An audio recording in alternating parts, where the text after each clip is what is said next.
नमस्कार। आज हम बात कर रहे हैं डिजिटल डिटॉक्स पर।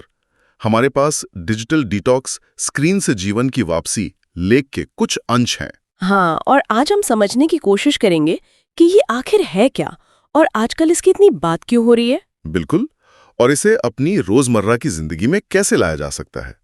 कभी कभी लगता है ना कि जितना हम ऑनलाइन जुड़ते हैं उतना ही शायद असल जिंदगी से कटते जा रहे हैं। ये एहसास बहुत आम होता जा रहा है।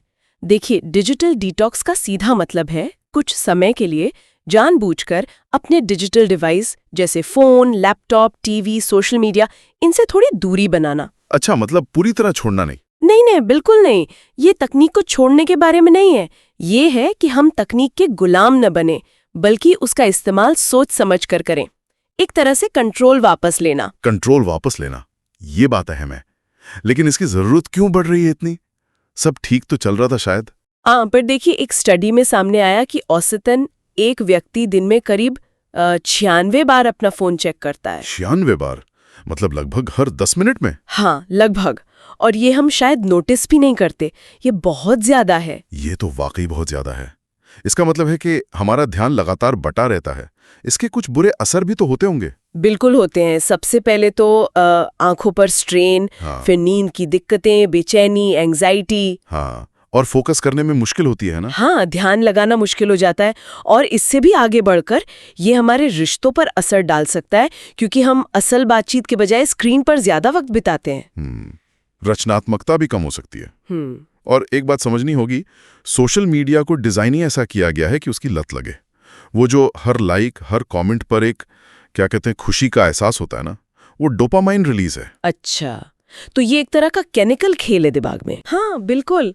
वो हमें बार बार वापस खींचता है, लेकिन लंबे समय में यही चीज डिजिटल थकान, स्ट्रेस और यहाँ तक कि डिप्रेशन का कारण भी बन सकती है। तो ये जो डोपामाइन वाला चक्कर है, ये हमें बांधे रखता है। ऐसे में कोई कैसे पहचाने कि भाई अब ब्रेक लेने का मतलब डिटॉक्स का टाइम आ गया है? क्या कोई संकेत है? हाँ, कुछ सीधे सवाल हैं जो खुद से पूछे जा सकते हैं।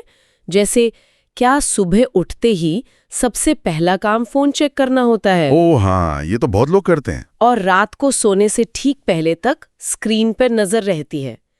क्या फोन पास ना हो तो एक अजीब सी बेचैनी या खालीपन महसूस होता है? हाँ, वो फोमो वाली फीलिंग, शायद फियर ऑफ मिसिंग आउट। हाँ, वो भी। और क्या डिवाइस पर ज्यादा समय बिताने की वजह से आपके असली रिश्ते या काम या पढ़ाई इन पर असर पड़ रहा है? अगर इनमें से कुछ सवालों का जवाब हाँ है, तो शायद थोड़ा रुककर सोचने की जरूरत है। समझ गया। ये आदतें इतनी धीरे धीरे बनती हैं कि पता ही नहीं चलता है। अच्छा, मान लीजिए किसी को लगता है कि हाँ, जरूरत है, तो शुरुआत कैसे करें? एकदम से सब बंद करना तो मुश्किल होगा। बिल्कुल मुश्किल होगा और शायद जरूरी भी नहीं। छोटे कदमों से शुरुआत करनी चाहिए। जैसे घर में कुछ नो फोन जोन बना ले।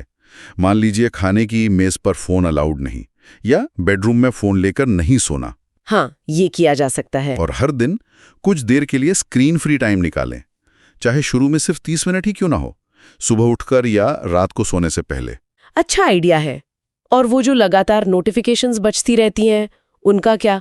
वो तो बहुत ध्यान भटकाती हैं। हाँ बिल्कुल, गैर जरूरी ऐप्स की नोटिफिकेशंस बंद कर देना एक बहुत बड़ा कदम है।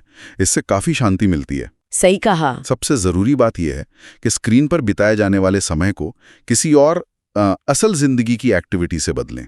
मतलब?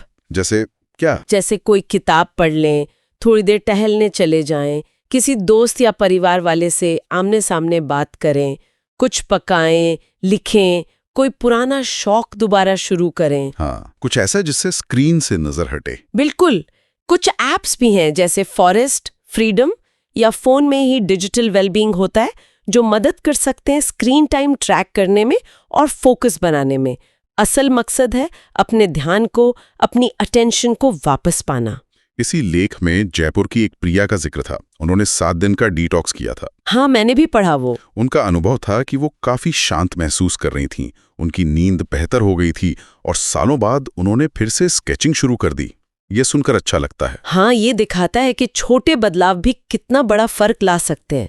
डिजिटल दुनिया से थोड़ी सी दूरी हमें खुद से और उन चीजों से दोबारा जोड़ सकती है जिन्हें हम शायद भूल ही गए हैं। तो ये दुश्मन नहीं है, बस संतुलन की बात है। बिल्कुल सही। तकनीक बुरी नहीं है, उसका इस्तेमाल कैसे करते हैं वो मायने रखता है। डिजिटल डिटॉक्स का मकसद तकनीक को समझदारी से इस्तेमाल करना है, ताकि वो हमारी जिंदगी को बेहतर बनाए, न कि उस पर हावी हो जाए। सही है। तो निचोड़ ये है कि हमारा ध्यान, हमारी अटेंशन बहुत कीमती है। इसे इतनी आसानी से स्क्रीन पर खर्च नहीं करना चाहिए। हाँ, अपना समय वापस पाएं, उन लोगों और उन शौकों से दोबारा जुड़ें जो सच में आपके लिए मायने रखते हैं। बिल्कुल। तो इस चर्चा को यहीं विराम देते हैं, लेकिन एक सवाल श्रोताओं के लिए छोड़ जाते हैं। सोचिए, अगर आज सिर्फ 30 मिनट का स्क्रीन मुक्त समय मिले, तो स्क्रीन से परे ऐसी कौन सी एक गतिविधि या जुनून है जिसे फिर से खोजा या जिया जा सकता है?